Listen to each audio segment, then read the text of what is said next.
What actually happened inside a closed room at the Ritz Hotel Paris that caused Chanel staff, who throughout their lives have been accustomed to witnessing world-class supermodels, legendary artists, and fashion royalty, to suddenly fall silent, exchange glances, and seem to forget how to react? The question sounds excessive, almost like cheap clickbait. Yet that is precisely where the core of the event lies.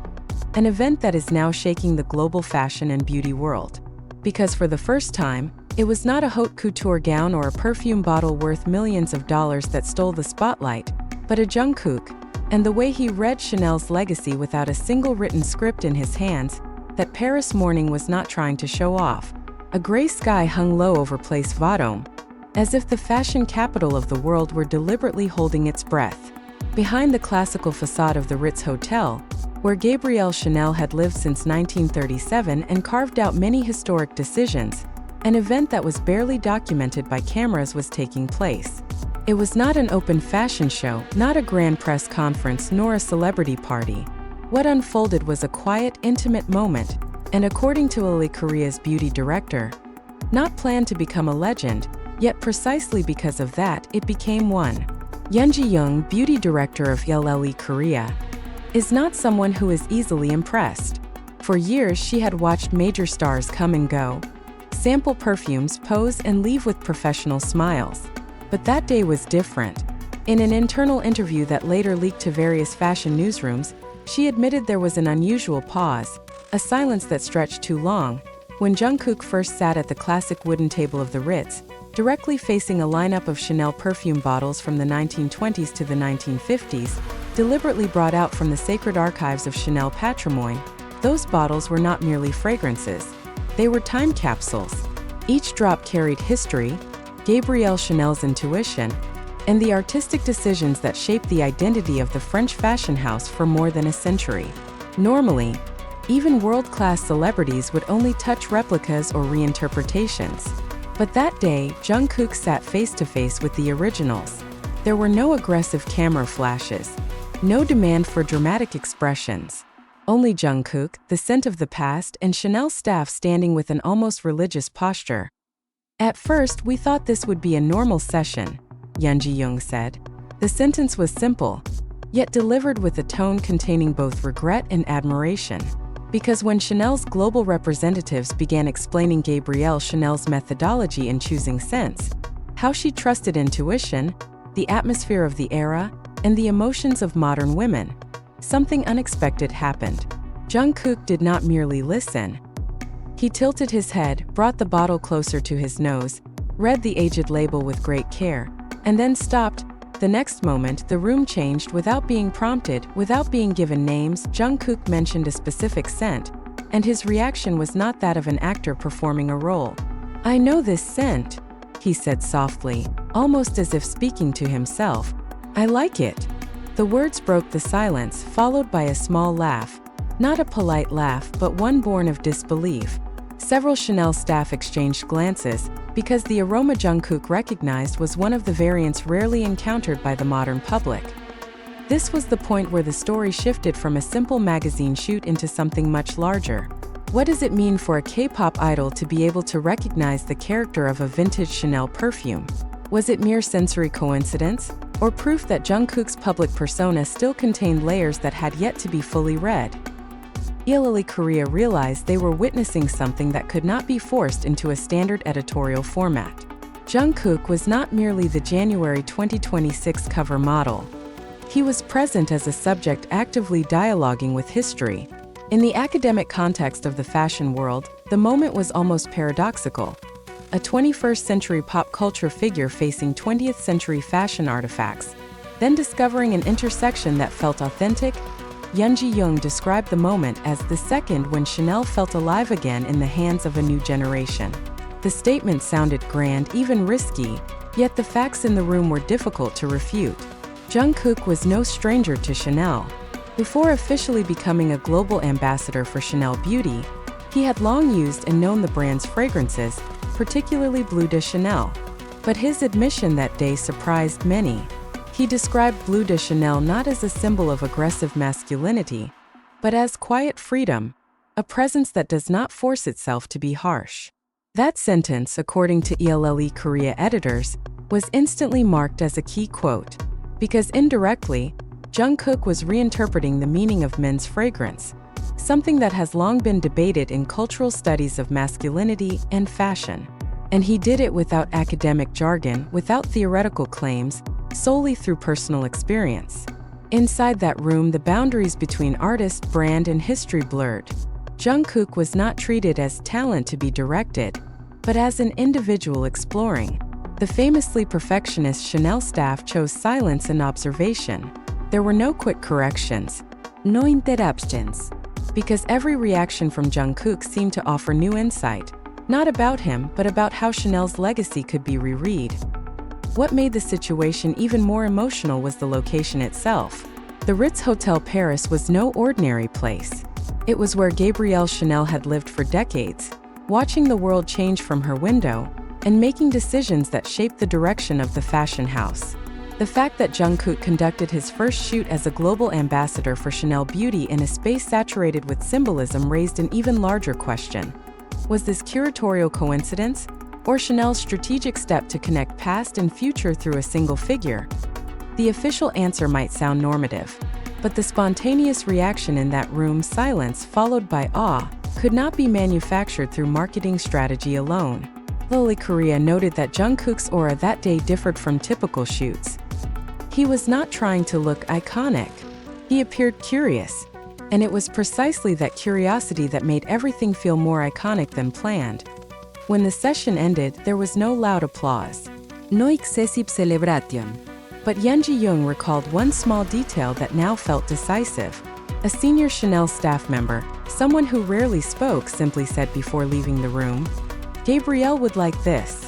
The sentence sounded simple, almost a whisper, but for those who understood the weight of the name Gabrielle Chanel, it was the highest form of recognition. ELLE Korea realized that they were not merely recording a cover shoot. They were documenting the meeting of two great philosophies. On one side stood Chanel Beauty, with its long history of building olfactory identities that transcend gender, eras, and trends. On the other stood Jungkook, long known as BTS's Golden Magne, a generational icon with a wide and ever-evolving spectrum of artistic expression. This meeting was not a collision, but a resonance. In an exclusive interview with ELLE Korea, Jungkook spoke in a way that rendered the editors silent, not because of sensationalism but because of precision.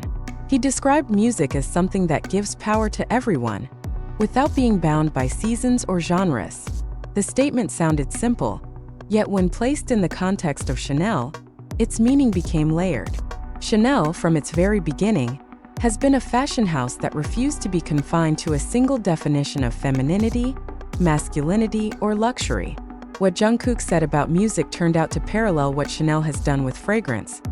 This was where the intellectual surprise occurred. Jungkook was not speaking as a pop star promoting a collaboration. He was speaking as a subject who understood that scent, like music, operates on the most fundamental layers of human emotion. When he said that Bleu de Chanel is a fragrance that asserts its presence without trying too hard, he was indirectly critiquing the construction of traditional masculinity that has long dominated the men's fragrance industry. This statement led many fashion observers to describe it as a redefinition of masculinity, soft, reflective, and modern. The Chanel staff present acknowledged that they did not guide Jungkook towards such conclusions. There was no brief requiring a particular narrative. On the contrary, their intention was to observe how Jungkook, unburdened by European history, not directly educated within the traditions of a French fashion house, would respond to fragrances created decades before he existed. The result was surprising because Jungkook did not see perfume as a museum object. He saw it as a lived experience. The photo shoot evolved organically. ELLE's cameras captured Jungkook not in dominant poses, but in reflective moments. His gaze often fell upon the perfume bottles as if he were in dialogue with something unseen. This was where emotion played a major role. Editors noted that Jungkook appeared most present, not when he was directed to look charismatic, but when he was allowed to sink into the process of exploration. The theme, connecting Chanel's past with Jungkook as a modern icon, did not feel forced. En Degree 5 Eau de Parfum appeared as a symbol of eternal femininity, Yet within this shoot, it did not feel exclusive to a single gender or era. Bleu de Chanel parfum emerged with the depth of its aromatic woody notes, while less exclusives de Chanel 1957 carried the historical weight of Gabrielle Chanel's honor in that year. None of these fragrances stood alone. They became a collective narrative guided by Jungkook's presence. What astonished many was how Jungkook positioned himself within that narrative. He did not attempt to compete with Chanel's history. Instead, he positioned himself as a bridge. In the interview, he said that his role as a global ambassador was not about representing a perfect image, but about maintaining my own scent and colors while trying new things. This sentence was widely quoted, as it was seen to embody the philosophy of a new generation of global consumers, a generation that values authenticity over ideals. From an academic perspective, what unfolded here is compelling to analyze. The fashion and beauty industries have long been criticized for using celebrities as hollow symbols. Yet the collaboration between Jungkook and Chanel Beauty demonstrates another possibility: celebrities as interpretive subjects. Jungkook did not merely bring popularity, he brought a point of view, and that point of view surprisingly aligned with Chanel's core values, which have always emphasized intuition and freedom.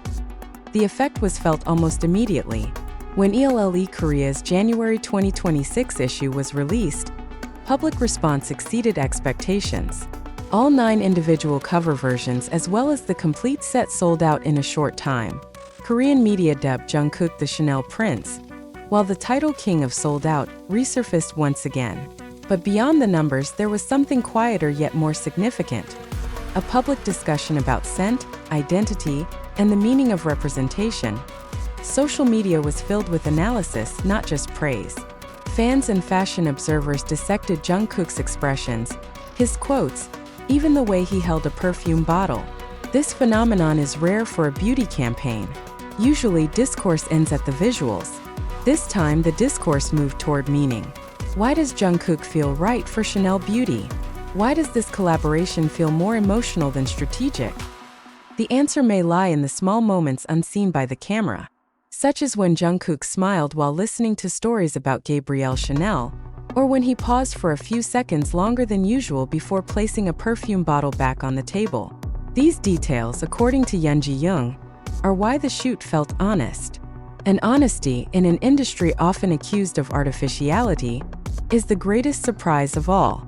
Is it possible for a single magazine photo shoot to truly shift the direction of the global conversation around fashion, beauty, and identity? The question once sounded naive, even excessive, until its impact began to surface within days of ELLE Korea's January 2026 issue hitting circulation. Because what followed was not merely another sold-out phenomenon, something that has almost become destiny whenever Jungkook's name is involved, but an emotional and cultural shift that cannot be explained by numbers alone. When the issue sold out across 9 different versions, the public reaction went beyond euphoria. There was a deeper curiosity, almost investigative in nature. Why did Jungkook seem different this time? Why did the Chanel Beauty narrative feel more human, more reflective, and unexpectedly, more personal? Korean media dubbed Jungkook the Chanel Prince, but the label felt too narrow to explain what was really happening. What unfolded was not a royal fairy tale, but a dialogue between heritage and the future. After the release, discussions expanded into spaces rarely touched by beauty campaigns. Popular culture scholars began writing opinion pieces on how Jungkook represents a new non-defensive form of masculinity. European fashion observers acknowledged that Chanel Beauty had discovered a fresh voice without sacrificing its classical identity. Even within the perfume industry, conversations emerged about how Jungkook's emotional approach had reignited public interest in fragrance as an experience rather than merely a product. Within the context of Jungkook's own career journey, this moment felt like a quiet yet decisive turning point. After his solo album Golden surpassed 10 billion streams on Spotify, many wondered where his expressive direction would go next. This photoshoot offered a subtle but powerful clue. He was not chasing noise. He chose depth. And that choice, ironically, produced a far wider echo. Army around the world received this message with their signature emotional sensitivity. Their response was not only pride, but a sense of connection. Jungkook was not leveling up. in a way that distanced him from his audience. Instead, he invited them to read, inhale, and feel the world he was entering. Chanel Beauty, with all its history of elitism, suddenly felt closer, more emotionally accessible. In her final reflection, Yoon Ji-young said that what made the moment so powerful was not Jungkook's status, but the way he showed up completely. "He didn't arrive as an answer," she said. "He arrived as a question." That statement encapsulates everything. Jungkook did not provide a final definition of Chanel, perfume, or himself. He opened a space for interpretation. And in that space lies his strength. As the dust of media coverage begins to settle, one conclusion slowly crystallizes. What the beauty director of ELLE revealed was not a sensational secret, but a far bolder truth. That in an era of instant imagery and rapid consumption, silence, intuition, and honesty still have the power to make the world pause, if only briefly. At the Ritz Paris, Chanel's staff once fell silent. Now the world is listening. And Jungkook, without raising his voice, has changed how we understand the meeting between icon and heritage. The resonance of that moment continues to unfold long after the magazine pages have been turned. What lingers is not a campaign image, but a recalibration of how influence is measured. Jungkook's presence demonstrated that cultural power today is not built solely through domination of attention, but through the ability to invite reflection. In a landscape saturated with spectacle, he offered restraint. In an industry driven by speed, he introduced pause. For Chanel Beauty, the collaboration became less about endorsing a face and more about affirming a philosophy that legacy survives not by being preserved in glass, but by being reinterpreted with sincerity. For the audience, the experience blurred the line between observer and participant. They were not told what to feel, they were allowed to feel. And perhaps that is the quiet truth at the heart of it all. That a single photo shoot, when grounded in authenticity, can ripple outward, reshaping narratives, softening old definitions, and reminding the world that the most enduring revolutions often begin in silence. That silence did not end there. In fact, after the public began to grow accustomed to the sales figures and symbolic titles attached to Jungkook, the emotional impact of this collaboration became increasingly palpable, slowly, yet consistently. A fashion industry that for years has moved according to fast cycles and instant visuals has begun, once again, to talk about something rarely addressed: process. How someone shows up before becoming a representation. How curiosity can be the most honest strategy. Chanel Beauty, through Jungkook, seems to remind us that true luxury does not always shout. Sometimes it only whispers, and precisely because of that, it is heard.